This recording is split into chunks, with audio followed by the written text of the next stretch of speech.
Le Dry January à la française aura bien lieu, annoncent des associations. Plusieurs associations dans le domaine de la dictologie, mais aussi de la cancérologie et du champ social ont décidé de se mettre en mouvement pour que l'opération Dry January, directement inspirée du Royaume-Uni et initialement prévue par Santé publique France, ait bien lieu en janvier 2020. Cette dernière regrette en effet un manque de soutien gouvernemental. Y aura-t-il un Dry January ou mois sans alcool en janvier prochain?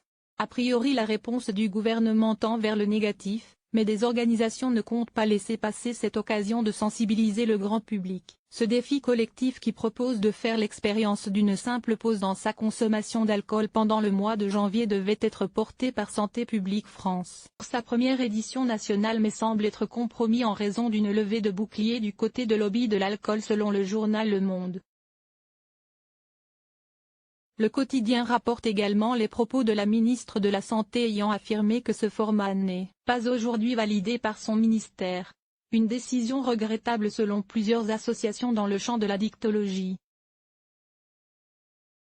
3 d'entre elles ont notamment décidé d'envoyer une lettre ouverte au président de la République pour lui faire savoir que c'est dans ce contexte général d'un problème majeur de santé publique, parfaitement perçu par l'opinion, que nous avons appris avec surprise, et évidemment consternation, que l'opération de mobilisation sociale, préparée de longue date par le ministère de la Santé et prévue en janvier, serait remise en cause.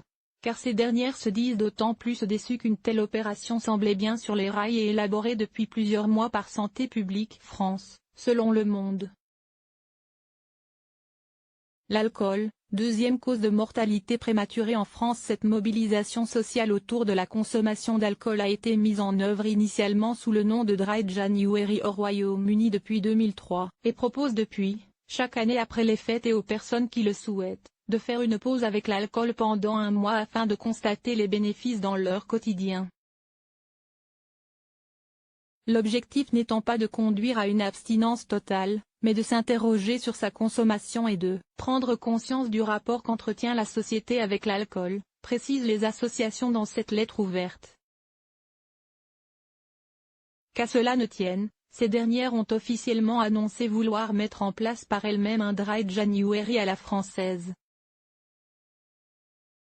Dans une société qui promeut toujours plus une consommation sans limite, la question essentielle d'une évolution de nos politiques de régulation des substances addictives se pose avec toujours plus d'acuité, qu'il s'agisse de tabac, d'alcool ou de cannabis, indique ainsi la Fédération Addiction dans un communiqué. Celle-ci précise que pas moins de 200 associations seront mobilisées sur le territoire métropolitain et ultramarin pour une édition 2020 associative et dynamique. L'AFA souligne par ailleurs l'importance d'une telle action de prévention en rappelant que l'alcool représente la deuxième cause de mortalité évitable en France, 41 000 décès par an selon Santé publique France.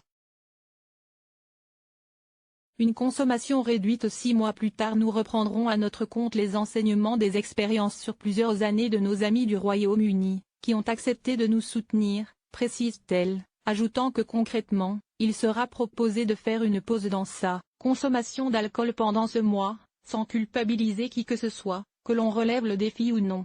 Le mois de janvier est privilégié car le grand public serait davantage prêt à bousculer ses habitudes après les excès de fin d'année. Au Royaume-Uni, l'association Alcohol Change UK à l'origine du Dry January chaque année indique qu'une étude a montré une baisse significative de consommation d'alcool parmi les inscrits 6 mois après la fin du défi. Une autre étude publiée en 2018 dans le British Medical Journal a révélé qu'un mois sans alcool permet de réduire la tension artérielle, le risque de diabète et le taux de cholestérol. Durant cette période sèche, 88% des participants ont économisé de l'argent, 71% ont mieux dormi et 58% ont perdu du poids. Un mois sans alcool est le moyen idéal pour réinitialiser sa relation avec lui. Cela ne prend que 3 semaines pour rompre une habitude, cela pourrait donc être votre voie vers une consommation plus saine à long terme, indique-t-elle sur le site de l'opération. Les internautes y sont informés qu'une trop grande consommation d'alcool est associée à plus de 60 problèmes de santé. En cause principalement, des maladies du foie, une hypertension artérielle, la dépression et 7 types de cancers. En France, l'INSERM précise que les décès imputés à l'alcool sont principalement liés au cancer, 16 000 décès, maladies cardiovasculaires, 9 900, maladies digestives, 6 800 morts dues à des cirrhoses, et accidents et suicides, 5 400. À noter qu'un sondage effectué en 2018 par la Ligue contre le cancer révélait que 92% des Français souhaitaient une meilleure prévention chez les jeunes et 58% considéraient que les pouvoirs publics n'en font pas assez pour prévenir les risques liés à sa consommation. En outre, 77% pensent que les décideurs publics sont influencés par les producteurs d'alcool. La Fédération française d'addictologie,